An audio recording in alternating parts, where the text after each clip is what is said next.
참 좋은 날입니다. 어스틴 주님의 교회 매일 말씀 묵상에 오신 여러분을 환영합니다.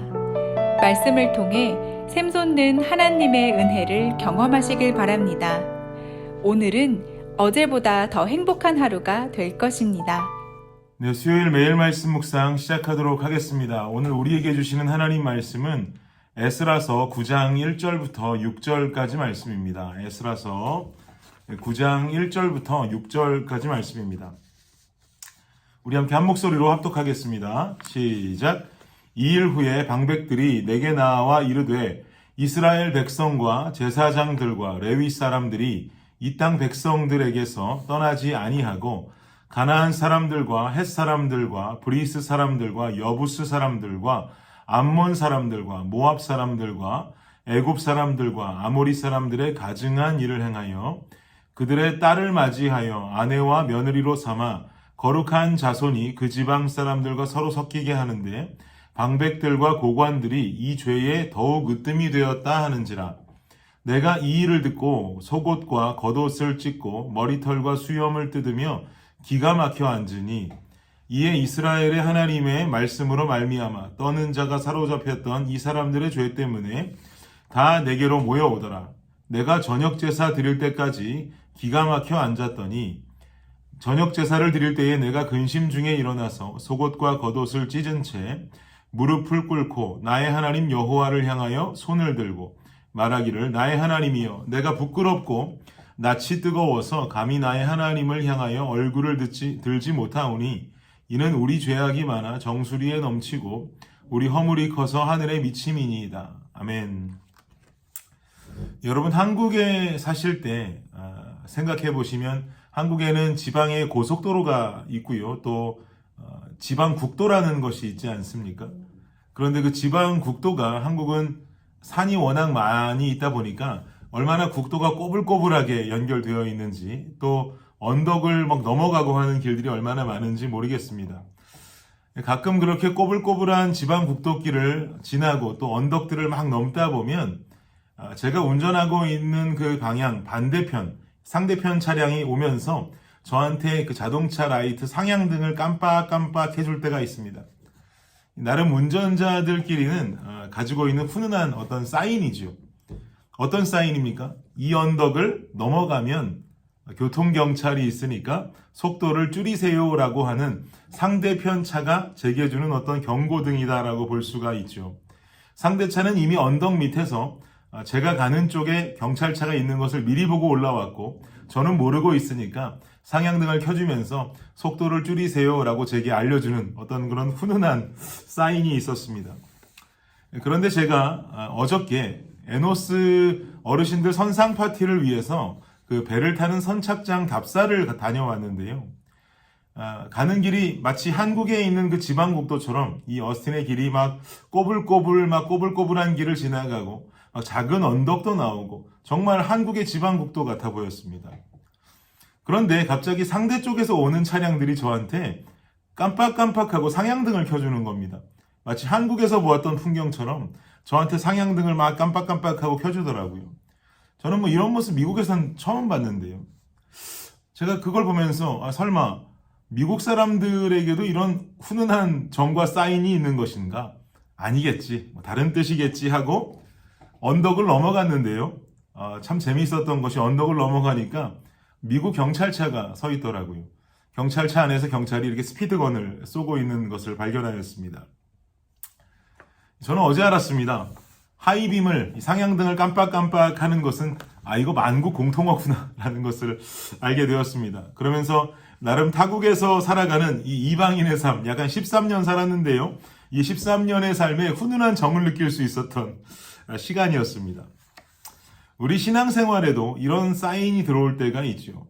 내 삶이 죄로 가득 차고 하나님께서 원치 않으시는 자녀의 삶을 살아갈 때 우리는 말씀을 통해 또 예배를 통해서 내 영에 깜빡깜빡하고 들어오는 성령의 경고를 느낄 때가 있습니다.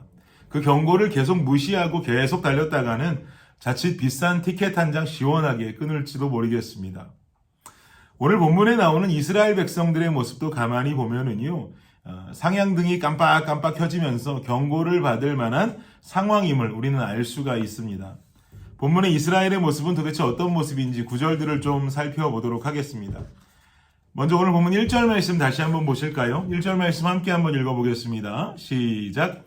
2일 후에 방백들이 내게 나와 이르되 이스라엘 백성과 제사장들과 레위 사람들이 이 땅 백성들에게서 떠나지 아니하고 가나안 사람들과 헷 사람들과 브리스 사람들과 여부스 사람들과 암몬 사람들과 모압 사람들과 애굽 사람들과 아모리 사람들의 가증한 일을 행하여 라고 합니다.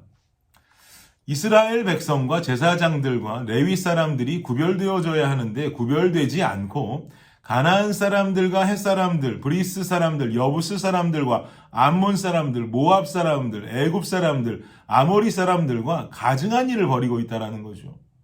지금 제가 쭉 열거했던 이런 족속의 사람들은 모두 다 이방인들이죠. 이스라엘 민족들은 거룩해야 하는 하나님의 백성들이고 열거되어지고 있는 민족들은 다 이방인들이란 말입니다. 그럼 과연 거룩해야 할 이스라엘 백성들이 이런 이방인들과 어떤 가증한 일을 벌이길래 이런 이야기를 하는가? 2절 보십시오. 2절 함께 읽을까요? 시작. 그들의 딸을 맞이하여 아내와 며느리로 삼아 거룩한 자손이 그 지방 사람들과 서로 섞이게 하는데 방백들과 고관들이 이 죄에 더욱 으뜸이 되었다 하는지라. 어떤 지금 가증한 일을 벌이고 있는 것입니까? 이방인의 딸을 아내와 며느리로 삼아서 거룩해야만 하는 이스라엘 자손들이 이방인들과 섞이는 죄악을 저지르고 있다는 것이죠. 이것이 죄라는 것은 분명히 신명기서에서 밝히고 있습니다. 여러분 생각해 보십시오. 지금 이스라엘 왜 망했습니까? 이스라엘은 왜 멸망했고 그리고 현재 페르시아의 속국으로 살아가고 있습니까? 왜 지금까지 약 70년간 포로 생활하고 살았습니까? 북이스라엘 생각해 보십시오.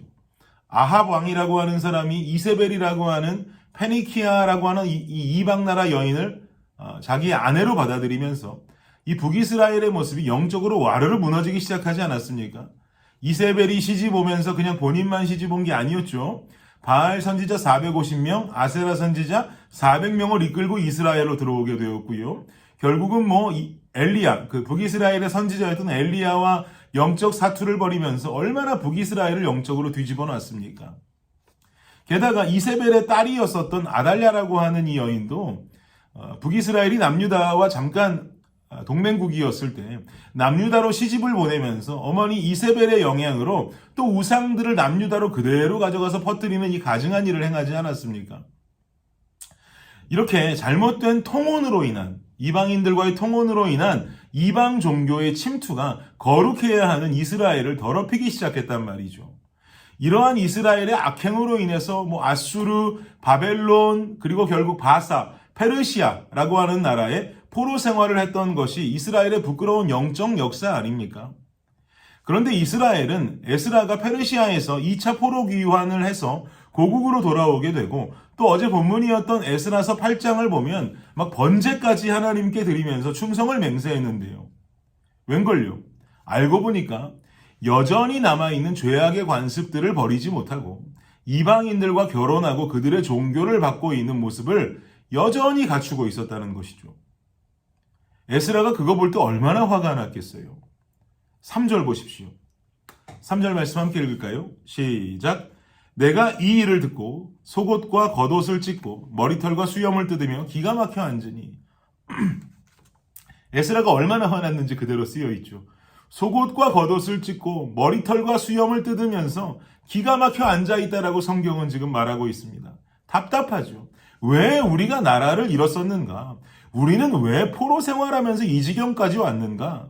이 정도의 생각도 못하고 여전히 영적으로 무너져 있는 포로 생활의 근거였던 멸망의 근거였던 이방인들과의 통혼을 여전히 하면서 영적으로 무너진 삶을 살고 있는 이스라엘의 모습이 얼마나 한심해 보였겠냔 말입니다. 이어지는 5절 6절도 보십시오.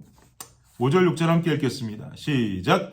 저녁 제사를 드릴 때에 내가 근심 중에 일어나서 속옷과 겉옷을 찢은 채 무릎을 꿇고 나의 하나님 여호와를 향하여 손을 들고 말하기를 나의 하나님이여 내가 부끄럽고 낯이 뜨거워서 감히 나의 하나님을 향하여 얼굴을 들지 못하오니 이는 우리 죄악이 많아 정수리에 넘치고 우리 허물이 커서 하늘에 미침이니이다. 지금 5절부터 본문에 그려지는 에스라의 모습은 어떤 모습입니까? 회개하는 모습입니다. 기도하는 모습입니다. 영적으로 무너진 자신의 나라를 보면서 옷을 찢고 머리털 뜯고 수염 뜯고 답답하고 한심하다라고 말하면서 혀나 찌릿하고 그것으로 끝내는 것이 아니라 이런 안타깝고 한심한 마음을 가지고 주님 앞에 무릎을 꿇고 회개하는 에스라의 모습이 있었다는 것, 이런 리더의 모습이 있었다는 것이 참으로 중요한 대목입니다. 사랑하는 성도 여러분, 성경을 보면 늘 어려운 상황 속에서 하나님께서 남겨두신 리더가 있음을 발견하게 됩니다. 애굽에서 종살이하던 이스라엘을 위해서 모세가 있었고요. 광야를 지나서 가나안으로 들어갈 때는 여호수아 있었지요. 타락한 사사 시대에는 사사들이 있고 왕정 시대에는 다윗과 솔로몬과 같은 영웅적인 왕들이 있었습니다. 오늘 본문의 이스라엘의 모습도 여전히 어려운 상황입니다. 죄악 속에 허우적거리면서 옛사람의 자아를 버리지 못한 이스라엘. 그러나 하나님께서 세워두셨던 에스라라고 하는 영적 리더가 남아 있습니다. 그래서 하나님의 일은 어둠 속에 소망을 발견할 수 있는 일이 되는 것입니다, 여러분. 그런데 여러분, 방금 읽었던 6절에 하나님이 남겨두시고 세워두셨던 리더 이스라엘의 기도 내용을 한번 보십시오. 저는 6절에 나오는 에스라의 기도 내용 중에 우리라고 하는 말이 참 인상적입니다. 에스라는 하나님 앞에 무릎 꿇고 이스라엘의 죄를 주님 앞에 고하면서 우리의 죄악이다라는 말을 씁니다. 우리의 죄악. 우리의 죄악이다라는 표현을 합니다. 여러분, 에스라가 무슨 잘못했습니까? 에스라 잘못 없습니다. 에스라가 무슨 잘못이 있습니까? 그러나 에스라는 죄악된 이스라엘의 모습을 보면서 저들의 죄를 용서해 주십시오. 저들이 잘못했습니다. 저들이 지금 죄를 졌습니다라고 말하는 것이 아니라 에스라 본인을 포함해서 우리의 죄악을 용서해 줄 것을 주님 앞에 간구하고 있습니다. 자신의 역할은 이스라엘을 영적으로 가르치고 인도했어야 하는 역할이죠. 물론 포로 귀환한 지 얼마 되지 않았지만 자신의 역할을 충실히 하지 못한 죄를 이스라엘 무리의 죄와 함께 묶어서 함께 하나님께 고하고 있는 것입니다. 여러분, 바로 이것이 아름다운 리더의 모습입니다. 사랑하는 공동체에 잘못된 이들을 정죄하는 리더의 모습이 아니라 제가 잘못했어요, 저들이 잘못했어요 하고 손가락질하는 것이 아니라 나를 포함한, 리더인 나를 포함한 우리의 죄악을 용서해 주십시오라고 하는 이 기도가 결국 하나님께서 주시는 회복을 가져오는 기도라는 말입니다. 여러분이 속한 공동체는 어디십니까? 넓게 볼 필요도 없습니다. 여러분의 가정이 여러분의 공동체일 수 있습니다. 하나님, 내 자녀의 죄를 용서해 주세요. 하나님, 내 자녀 지금 이런 부분 잘못하고 있어요. 하나님, 내 남편 이런 부분 잘못하고 있어요. 내 아내가 이런 부분 부족하고 잘못하고 있어요. 이런 기도의 모습이 아니고요. 내가 속한 내 가정이라고 하는 공동체의 진정한 리더의 기도는 그 기도 속에 자녀를 올바로 돌보지 못한 나를 넣어야 하고 내 아내와 내 남편에게 부족했던 나라고 하는 자를 함께 넣어서 기도를 드리는 자들이 되어야 합니다. 여러분이 속한 공동체, 우리의 구역 될 수 있습니다. 누군가 구역 안에 트러블 메이커가 있습니까? 누가 나를 괴롭히고 있습니까? 도저히 볼 수 없는 누군가가 있습니까? 꼴 보기 싫은 사람이 있습니까? 그 사람의 부족함만을 위한 기도가 아닌 하나님, 저 사람 너무 꼴 보기 싫어요. 저 사람의 이런 부분 고쳐주세요라고 하는 기도가 아닌 그 사람에게 부족했던 나의 모습도 함께 회개하고 기도할 수 있는 리더가 되어야 한단 말입니다.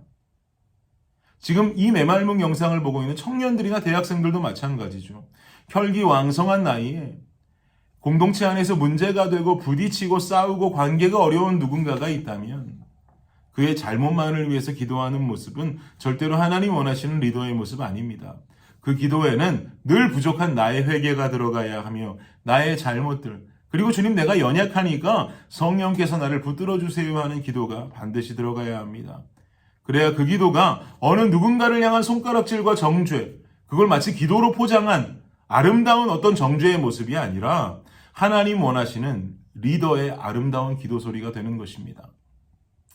사랑하는 성도 여러분, 여러분이 속해 있는 작고 큰 공동체 안에서 여러분이 에스라와도 같은 리더가 되시기를 바랍니다.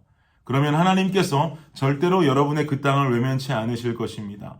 우리의 그 아름다운 기도를 통해 우리의 가정을, 우리의 구역을, 우리의 공동체를 회복시키실 것입니다.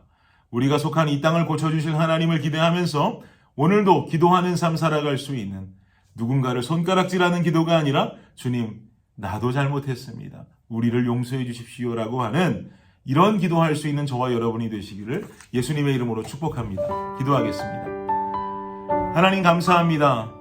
누군가를 향한 정죄가 아니고 누군가의 잘못만을 손가락질하는 것이 아니라 이 죄악이 우리의 죄악입니다. 내 가정을 위해 기도하면서도 나의 잘못과 부족함을 주님 앞에 드러내고, 나의 공동체를 위해 기도하면서도 나의 잘못과 부족함을 주님 앞에 드러내며, 누군가를 향한 손가락질이 아닌 우리의 죄악을 용서해 주십시오 하는 이 회개의 기도가 결국 우리가 속한 이 공동체의 회복을 일으킬 것인 줄을 믿습니다. 하나님, 우리의 삶, 이런 기도 살아있는 삶 되게 하여 주옵소서. 예수님의 이름으로 기도합니다. 아멘. 네, 오늘 수요일 기도 제목으로 기도하겠습니다. 첫 번째는 교육부 사역을 위해서, 영아, 유아, 초등, 중고등부 사역을 위해서 기도해 주시기를 바랍니다. 온라인 영상이 아이들에게 효과적으로 전달되도록, 사역자들과 선생님들이 영혼 사랑의 열정으로 섬길 수 있도록 기도해 주시기를 바랍니다. 두 번째는 구역 예배를 위해서 기도하겠습니다. 대면, 비대면으로 드려지는 구역 예배가 안전하도록, 구역장들이 예배를 성령 충만함으로 인도하도록, 구역장들이 섬김을 통해 각 개인이 은혜와 복을 받도록.